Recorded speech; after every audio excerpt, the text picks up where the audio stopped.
Good morning, everyone. I'm going to start with British Diffusionist School and the chapter is Anthropological Theories. So पहले diffusionism की बात करते हैं. Diffusionism is about diffusion of cultural elements. So according to them, the core topic, which is about evolution of culture. So according to diffusionism, cultural evolution happens by migration and diffusion. So migration is the method by which cultural trait that diffuse from one center to another. And this exchange of cultural trait is how culture has propagated, transmitted, and evolved in the centuries. Then there are three schools of diffusionism: the British school, the German school, the American school. And right now we are going to start with the British school. So the British diffusionist school, they mainly talk about ancient Egypt as the cultural cradle of the world. So उनके according जो culture है इस सबसे पहले it started in Egypt, which is the cradle of ancient culture, and it is also known as their school is also known as heliocentric diffusion. And the most prominent British diffusionists were G.E. Smith, W.H.R. Rivers, and William James Parry.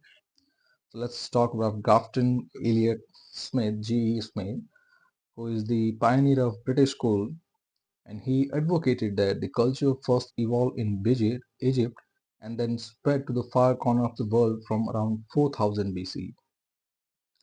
Then he and Perry, they believed that cultural developments have begun around 6000 years ago. And Smith stated that prior to that time, before 6000 years ago, the earth was inhabited by a natural man, a nomadic man who lacked domestication of animals, agriculture, house, everything. So it was before 6000 BCE, which is the time around the Neolithic Revolution. So before Neolithic Revolution and during the time of Mesolithic and Paleolithic, according to G.E. Smith, man was nomadic and he lacked all the attributes and features that are associated with a settled life. Then in around 4000 BCE, the inhabitants of Nile Valley, which means the people of Egyptian culture, they appreciated the fortunate chance provided them by a natural crop of barley and adopted a settled way of life. So according to him, the people of Nile Valley, the Egyptian people, they adopted the barley crop, which led to a settled life, and thus, following the matrix of evolution, the Egyptian, according to Smith, they invented pottery, basketry, building houses, started domestication of animals, built towns, and learned to bury their dead in cemeteries and began the worship of deity. So, again, जो postulates हैं one by one, exam point of view से आपको सारे postulates जो हैं one by one you need to write them down. So the next postulate is that after they had found or discovered this crop, which led to adoption of a settled mode of life, they gradually invented various features that are associated with a settled life, such as pottery, basketry, building houses, domestication of animals, which gradually gave way to the growth of settlements from small bands and tribes to clans to villages to towns. And then they also started their own burial practices, which, according to anthropologists, is a hallmark of the beginning of civilization. And then they also began the worship of deity, which is initiation of a social religious life. So having accomplished their own civilization, the Egyptian people, they set out to explore the world, and in doing so, the Egyptians rapidly spread through diffusion and colonization. And Smith correlated similarities between Egyptian complex of large stone monuments, which were related to the sun worship, and to the megaliths of England, such as Stonehenge. So यहाँ पे Smith ने, to back the postulate he have enunciated, he said the Egyptian monuments the first large structures, which were there to worship the sun deity Ra. They are comparable to the Stonehenge, the large stone structure built by the megalithic people of England, and by this correlation, it becomes clear that, which is again the supportive elements provided by Smith, that the correlation between the sizes and the structure of both these monuments in both the part of world, it suggests that the culture initiated in the Egypt and later on it spread to other parts of world, especially in England. Thus, he arrived at the conclusion that megalithic monuments of Egypt were crude imitations of Egyptian pyramids and mastabas. So, as a case of migration, which he published in View in 1918, so this is again the same petrification of his earlier statement that the correlation between the structure, the megalithic structures of England, and then the that of Egyptian pyramids, they suggest that both of them they would have gradually diffused by migration. Later, he studied Maya pyramids, Japanese pagodas, Cambodian and Balinese temple, and American burial mounds, and he published his pan-Egyptian theory of diffusion in his book Origin of Civilization, which was published in 1928. This is the contribution of G.E. Smith. We will talk about the criticism later. Then let's talk about W.J. Parry. He was an adherent follower of the theory postulated by Smith, and he wrote a book, The Children of the Sun and the Gods and the Man.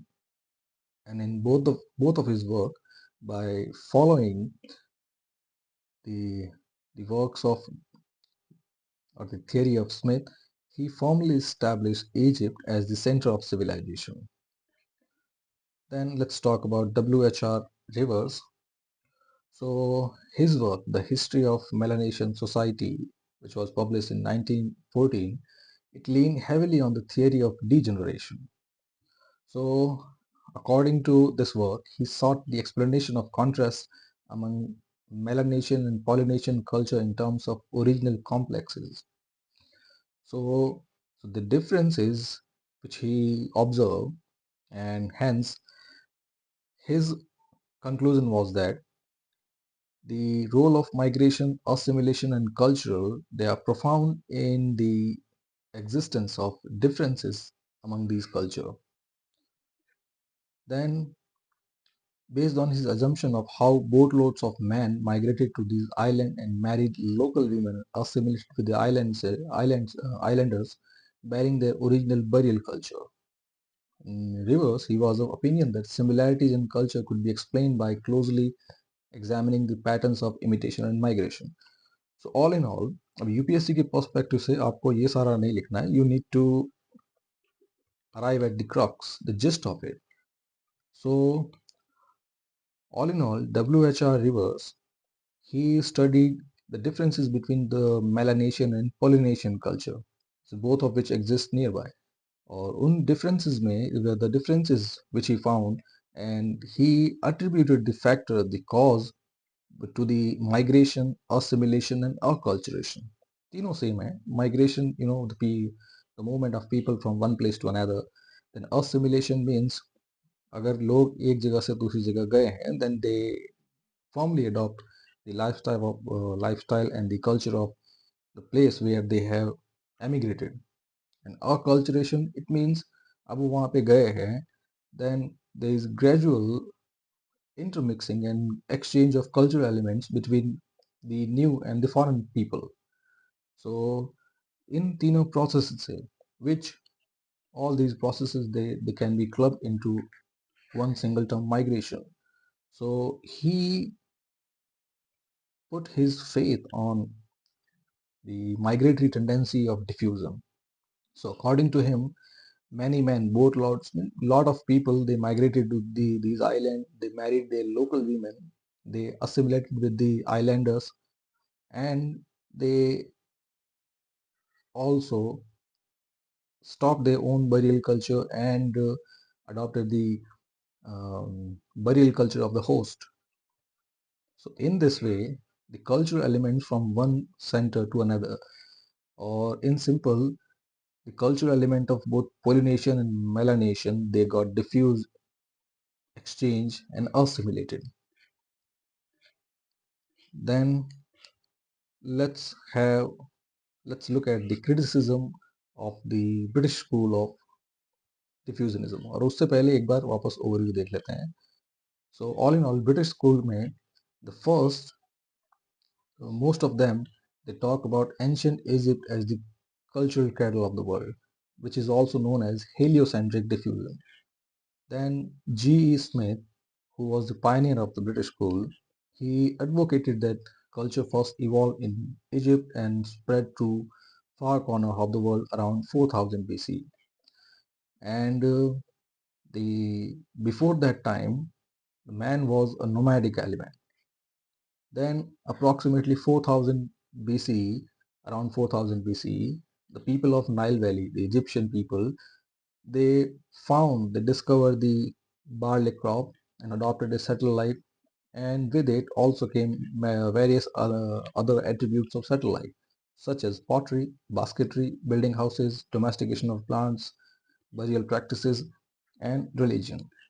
Then after they have accomplished their own civilization, so it इसका मतलब ये नहीं है कि yes they had reached the pinnacle of society by then. It means this was the postulate, this was the theory given by J.E. Smith. So he believed that at that time, around 4000 or 3000 BCE, the people of Nile Valley, they have reached their pinnacle, and then they started exploring the world, and with it they migrated to other places where they the cultural elements of Nile Valley or the Egypt, they got diffused by migration and colonization. फिर अपनी बात को साबित करने के लिए to back his postulate, he suggested the similarity between the structure of the pyramids, the Egyptian pyramids, to that of the Stonehenge structure of England, the megalithic monuments of England. So उसमें according to him that the megalithic monuments of England were imitations of Egyptian pyramids. So by this, the correlation, he suggested that the culture of England, it came from the cradle of civilization, that is Egypt. And later he studied the Mayan pyramids, the Japanese pagodas, Cambodian and Balinese temples, the American burial mounds, and then he mentioned, he wrote down his observations in his book, The Origin of Civilization. Then W.J. Parry, he was a follower of Smith, and in his two works, The Children of the Sun and The Gods and the Man, both of which he established Egypt as the center of civilization. फिर बात करते हैं W.H.R. Parry reverse की. So in his work, The History of Melanesian Society, he talked about the differences in culture between Melanesian and Polynesian society. And then the differences there, which he attributed to the process of migration, assimilation, and acculturation. So according to him, the evolution of culture, it happens by the salutary, the umbrella process of migration, by which the cultural element of one center, it gradually diffused to another center. So this is all, y'all. Now let's have a look at the criticism.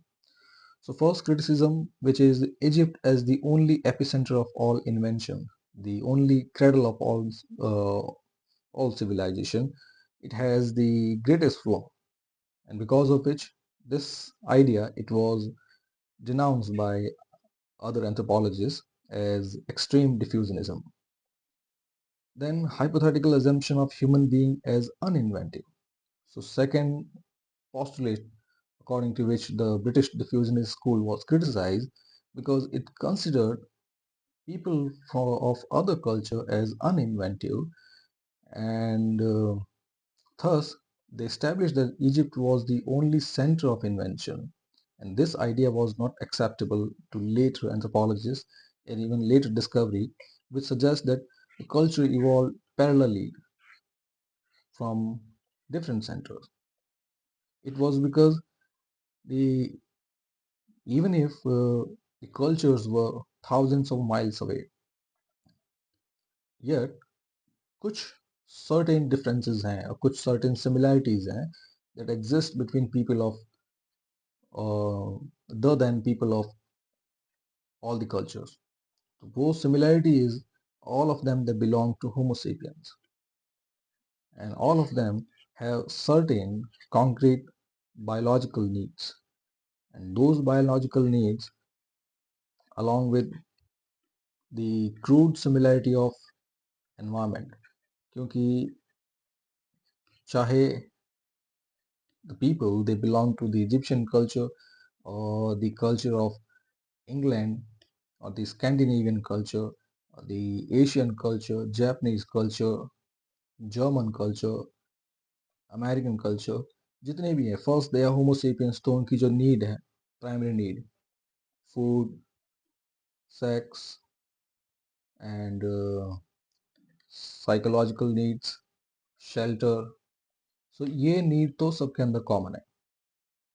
Then geographical similarity, the raw और crude similarity, which means कि जिस भी जगह पे है दे there may be variations among the size and the form, but the sources they are similar. Sources such as plants, the raw material, animals, then stones, ये सब तो similar हैं. So कहीं भी जाएं, the structure was same, such as fire. अब fire ये तो कहीं है नहीं, कोई स्पेशल अलग अलग होती नहीं है कि जर्मन फायर अलग होती है. The Japanese fire is red, while Egyptian fire is blue. English fire is greenish in color. ऐसा तो है नहीं, फायर सेम है. तो यानी जो सोर्सेज हैं, sources of energy, sources of food, sources of shelter, all of them they were similar in their crude form. So अगर ये सब similarity है, biological needs में similarity है, तो it implies that Homo sapiens will follow the certain route, certain basic route. First, he will try to look for food, mating, shelter, and ये जब accomplish हो जाती है और वो local environment में हो जाएगी, such as अगर Asian cultures हैं where it is certainly tropical or subtropical climate, they will feed on plants and they will find somehow the plants which are edible. फिर अगर यही स्कैंडिनेवियन नॉर्डिक कंट्रीज की या टुंड्रा क्लाइमेट की बात करें जहाँ पे वेजिटेशन कम होती है बट एनिमल प्रोटीन ज़्यादा है, तो they will find the animals to eat to feed themselves. फिर स्टोन, ये स्ट्रक्चर तो पूरे अर्थ पे डिस्ट्रीब्यूटेड है, तो जो स्टोन कल्चर्स हैं, स्टोन टूल्स है, वो भी मिल जाएंगे. So situations, the environment is same, तो जो मेंटल मेकअप है it will also be same. So ऐसे में to consider people of other culture as uninventive and think that Egypt was the only center from which all these basic elements they gradually diffuse is a flawed argument, and it was later denounced. Then the third criticism, only simple form of diffusion, which is diffusion of cultural trait was taken into account, but diffusion of cultural complex was not emphasized. So यहाँ पे difference जो है ये वो cultural trait and cultural complexes में है. So let's have the basic definition of both. So cultural trait is the simplest basic unit into which a culture can be analyzed, whereas many such traits they mix up to form a culture complex. अब इसको simply समझते हैं, अगर एक single trait है, single cultural element है, single cultural element, it will be known as cultural trait. So let's suppose हम Egypt की ही बात करते हैं, तो इजिप्ट के अंदर let's talk about the crop barley or the cropping farming of barley. अब ये एक कल्चरल ट्रेट हो गया, लेकिन अब we live a composite and heterogeneous life. Composite and heterogeneous life, both of which means हमारी लाइफ के अंदर बहुत सारे पैरामीटर्स हैं, they work together to form a meaningful life. So सिर्फ बारले से कुछ नहीं होगा. After let's say you grow barley, you feed yourself, and then what? After feeding, it is said that the psychological needs are like a ladder. When you cross one step, then you are likely to go for the another. In the same way, यहाँ भी एक need complete हुई, then they will go for another needs. So let's say when they have um, found the nutrition, sufficient nutrition to go on, nutrition मिल गया, then they will look for the mates. अब जो mating practices हैं वो भी वहाँ की different होगी. Then shelter and clothing, वो भी उनके एनवायरनमेंट के अकॉर्डिंग होंगे. So let's say Egypt, tropical and सब ट्रॉपिकल कंट्री, तो वहाँ पे जो क्लोथिंग वगैरह होगी वो उस एनवायरनमेंट के अकॉर्डिंग होगी. शेल्टर भी उसके अकॉर्डिंग होगा, है ना, loose and airy and with sufficient spaces, ऐसा उनका शेल्टर होगा. क्लोथिंग भी same, loosey baggages with proper ventilation. फिर मीटिंग टाइम, मीटिंग प्रेफरेंस, वो भी डिफरेंट होगी. फिर कल्चरल बरियल, वो सब भी. तो प्रॉब्लम यही है कि if you look at only one single element and you forget the whole complex, so it is not properly digested. This whole concept is not properly understood or cannot be observed. Since ऐसा कैसे possible होगा? The same in the case of diffusionist school, that Egypt, let's say उनके just पास में, Egypt के पास में middle eastern culture है, middle east. According to them, all the people of other culture, they are uninventive. तो यहाँ से यहाँ पे cultural trait आ रहे हैं. अब how can we suppose that if their belief, if their theory was agreed that all the people are uninventive, they did not invent anything, they did not discover barley, they did not look for nutrition, the sources, the mating. कोई किसी का दूसरे culture complex का कोई भी other element उन्होंने invent नहीं किया. All of them were borrowed. So how is that they are going to borrow only a single cultural element? क्योंकि when we study the archaeological findings of different cultures, कि अब धीरे धीरे जैसे ही excavations होते हैं, we look up at the the findings, the excavations of various culture, and we find glaring differences.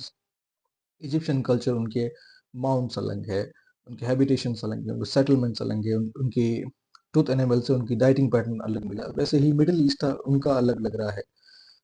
सो अगर Egypt से उन्होंने एक कल्चरल ट्रेट बार्ले इनकॉर्पोरेट किया, बाकी जो उनके कल्चरल एलिमेंट्स हैं, उनकी हाउसिंग है, शेल्टर है, उनके अदर फूड प्रैक्टिसेस हैं, their business on camel rearing, the consumption of dates, then their cultural element to exist among the hot and dry climate of Sahara, वो सब कहाँ से है? So यही इसका third criticism है, that simple form of diffusion was considered a cultural trait, it was diffused from one place to another, लेकिन diffusion of cultural complex, it was not emphasized, because it might have happened that कि इन सब cases में एक जगह से दूसरी जगह पे, it is not just the single cultural element which was borrowed, but the whole complexes, पूरा complex copy किया हुआ हो, borrow किया हुआ, diffuse हुआ हो, then necessary amendments could have been made. So यानी even if the nearby people, they borrowed certain complexes, from the Egyptian people, yet with time they modified the borrowed type, they modified the diffuse cultural elements. Now let's proceed on to the fourth criticism. This material culture was predominantly explained while non-material aspect of culture was not taken into account. So again, problem वही है जो third में है, एक अगर culture complex होता है, culture complex, it is made up of both type of attributes, features, some of which are concrete and some of which are abstract. So in concrete, you can take up the elements which are seen, such as farming, clothing, shelter, but the abstract concepts such as mating patterns or mating preferences, then religion, art and culture, the burial practices, all of which they also form a part of cultural complexes. For the British diffusionists, they predominantly emphasize on the material aspect. ये concepts हैं, ये traits हैं, they got diffused, but they left the important concept which could not be measured and which could not be explained. So this is the last criticism of it, and this is it. On the next chapter, we will proceed on to the German diffusionist school. Thank you very much, and kindly subscribe the channel.